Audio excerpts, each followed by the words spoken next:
O Senhor esteja convosco. Ele está no meio de nós. Proclamação do Evangelho de Jesus Cristo, segundo Marcos. Glória a vós, Senhor. Naquele tempo, Tiago e João, filhos de Zebedeu, foram a Jesus e lhe disseram: Mestre, queremos que faças por nós o que vamos pedir. Ele perguntou: O que quereis que eu vos faça? Eles responderam: Deixa-nos sentar um à tua direita e outro à tua esquerda, quando estiveres na tua glória. Jesus então lhes disse: Vós não sabeis o que pedis. Por acaso podeis beber o cálice que eu vou beber? Podeis ser batizado com o batismo com que vou ser batizado? Eles responderam: Podemos. E ele lhes disse: Vós bebereis o cálice que eu devo beber, e sereis batizados com o batismo com que eu devo ser batizado. Mas não depende de mim conceder o lugar à minha direita ou à minha esquerda. É para aqueles a quem foi reservado. Quando os outros 10 discípulos ouviram isso, indignaram-se com Tiago e João. Jesus os chamou e disse: Vós sabeis que os chefes das nações as oprimem e os grandes as tiranizam, mas entre vós não deve ser assim. Quem quiser ser grande, seja vosso servo, e quem quiser ser o primeiro, seja o escravo de todos. Porque o Filho do Homem não veio para ser servido, mas para servir e dar a sua vida como resgate para muitos. Palavra da salvação. A oração da coleta desta missa é um pedido a Deus: tornai-nos dispostos a obedecer sempre à vossa vontade e a vos servir de coração sincero. Sendo que esta oração, este pedido, ele está totalmente de acordo com a oração que o próprio Jesus ensinou aos seus apóstolos, a oração do Pai Nosso, principalmente quando ele ensina para nós rezarmos dizendo que seja feita a vossa vontade e não a nossa. Não que a gente não deva pedir coisas para nós, devemos pedir, sim, mas nós vamos entender pela oração do Pai Nosso que os pedidos a nós vêm depois. A oração do Pai Nosso começa primeiro com uma saudação: Pai Nosso, reconhecendo aqui que existe alguém maior do que nós, alguém que nos criou, alguém que nos gerou. Não viemos do nada. O nosso pai e nossa mãe não são os autores da vida como um todo. Eles nos geraram, mas quem cria é Deus. Dizer Pai Nosso então é reconhecer que nós somos criaturas divinas. Não somos deuses, mas foi Deus que nos criou. Depois então de saudarmos Deus como Pai Nosso, então nós rezamos e fazemos 3 pedidos que são diretamente feitos a Deus e não a nós. O primeiro é: santificado seja o vosso nome. É claro que se você rezar ou não rezar isso, você não vai tornar Deus mais Deus ou menos Deus, mais santo ou menos santo. Ele já é santíssimo.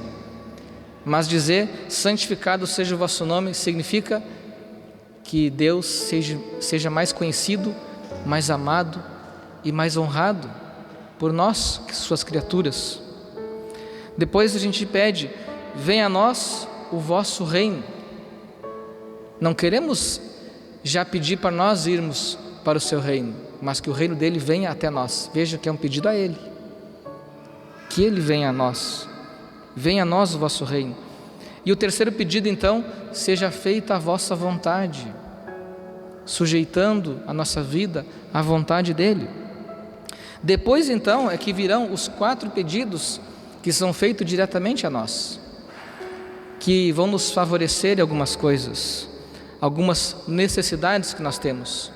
E o primeiro deles é o pão de cada dia, que o Senhor nos dê hoje. Não apenas o pão material que nós precisamos, mas também o pão espiritual, o pão da palavra, que tenhamos irmãos que nos instrua, que nos ajude a viver a fé. Como disse, não apenas o material que é importante, mas também o espiritual. Depois nós pedimos: perdoai-nos as nossas ofensas. Facilmente nós ofendemos a Deus e também ao nosso irmão, e nós pedimos perdão. Claro que na condição que a gente também perdoe o nosso próximo, assim que está na oração. Não nos deixes cair em tentação, é o 6º pedido. Nós somos tentados e rezamos e pedimos que o Senhor nos livre de cair nas tentações. As tentações existem, Deus permite, porque é nas tentações que a gente prova o nosso amor a Deus. E finalmente, livra-nos do mal, o 7º pedido do Pai Nosso. O mal aqui chamado pecado, que nos destrói, livra-nos, Senhor. São os 7 pedidos do Pai Nosso. Observe que quando nós dirigimos a Deus, nós não saímos pedindo logo coisa a nós, graças a nós, mas primeiro nós pedimos as graças a Deus, sempre sujeitando a sua santa vontade e não a nossa, primeiramente.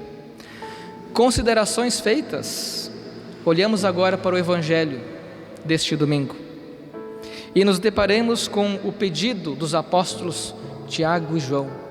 Tiago e João, muito próximos do Senhor, olha o pedido que eles fazem a Jesus: deixa-nos sentar um à tua direita e outro à tua esquerda, quando estiveres na tua glória.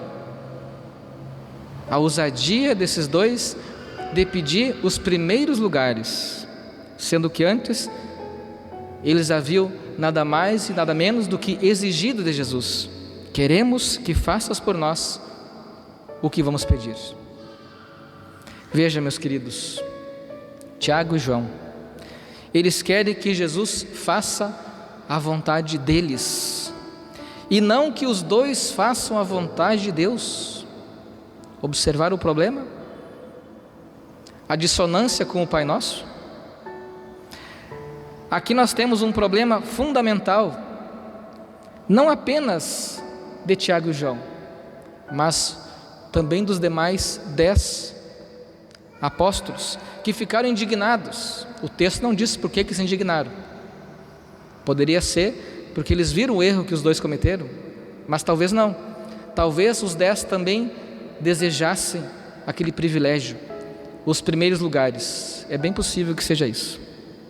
Mas não são apenas os 12 apóstolos que têm esses desejos de serem os primeiros, de querer que Deus faça a nossa vontade. Olhando para a nossa vida, a gente vê que a gente também é assim. Nós também queremos uma glória sem cruz, um prêmio sem esforço, uma vitória sem sacrifício. Não é assim? Entendamos, nós seres humanos, homem e mulher, fomos criados para altos ideais. Ninguém nasceu para viver uma vida pequena, medíocre, desculpa a palavra, mesquinha. Ninguém nasceu para isso. Mas nós nascemos para termos uma vida grande, plenamente feliz, repleta de gozos e realizações. É para isso que Deus te criou, saiba disso.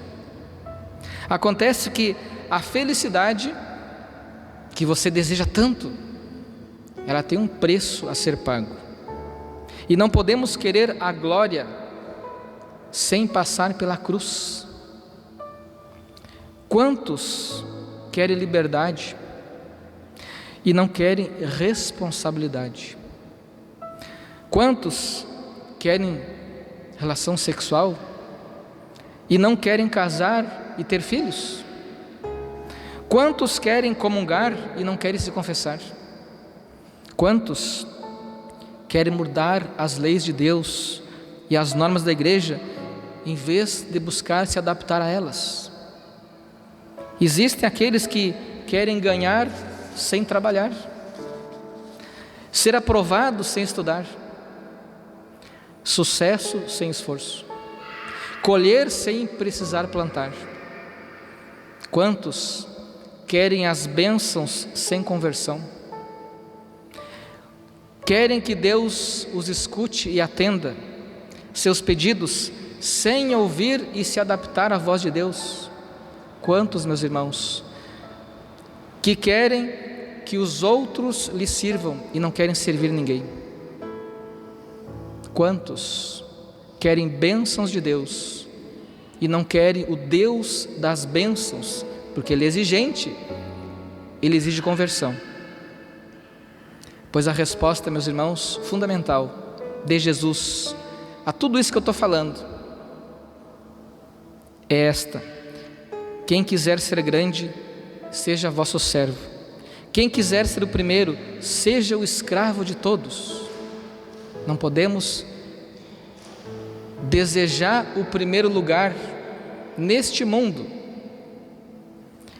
Jesus ensinou aqui que o caminho para chegar aos primeiros lugares é nós querermos os últimos, nos colocar nos últimos lugares.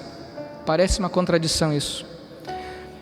Já que nós somos então vocacionados a altos ideais, sonhos e aspirações, nós devemos procurar alcançá-los servindo, nos colocando em último lugar, suportando as penas e contrariedades da vida. O caminho para chegar ao céu é passar pela cruz. Nosso Senhor ensinou e viveu isso. Para chegar à glória é preciso antes passar pela cruz. Este é o caminho da salvação.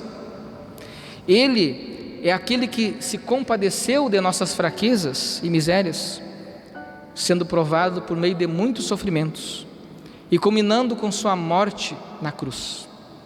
O cristão então, ele não busca a cruz, ele a encontra. A cruz vai vir, não adianta. Uma vez encontrando a cruz, o cristão não foge dela, mas ele abraça e sabe que depois da cruz vem a glória. Pelo contrário, o mundo busca a glória aqui e acaba depois encontrando a cruz, se depara com a cruz.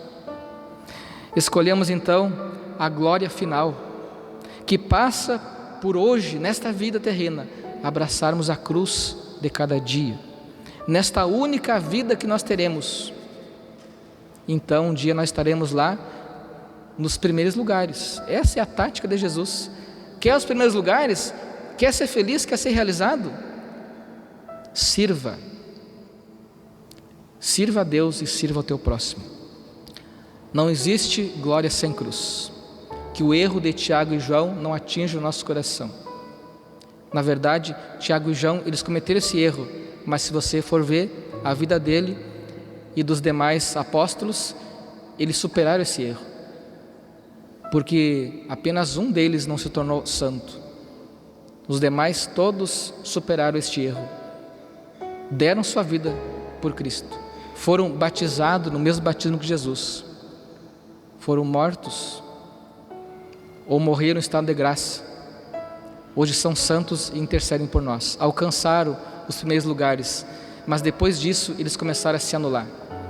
Eles começaram a olhar para frente, para a missão que Deus havia confiado a eles e continuar a missão de Jesus. E hoje é eu e você que temos que continuar essa missão, mesmo com sofrimento, mesmo com cruz. Não fuja da cruz, abrace, não procure ela, você vai encontrar ela no teu dia a dia.